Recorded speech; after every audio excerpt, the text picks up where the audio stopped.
आपको क्या लगता है हमें इग्नोर किया जा रहा है और हमें मालूम नहीं?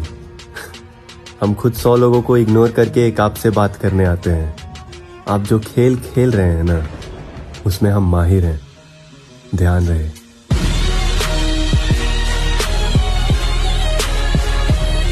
हेलो फ्रेंड्स, कैसे हो आप सब? और क्या बात है, आप लोग देख रहे हैं अंजलि की डायलॉग वीडियो।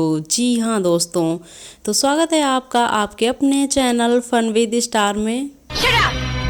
सहारों की जरूरत तुम जैसी कमजोर लड़कियों को पड़ती है, मुझे नहीं।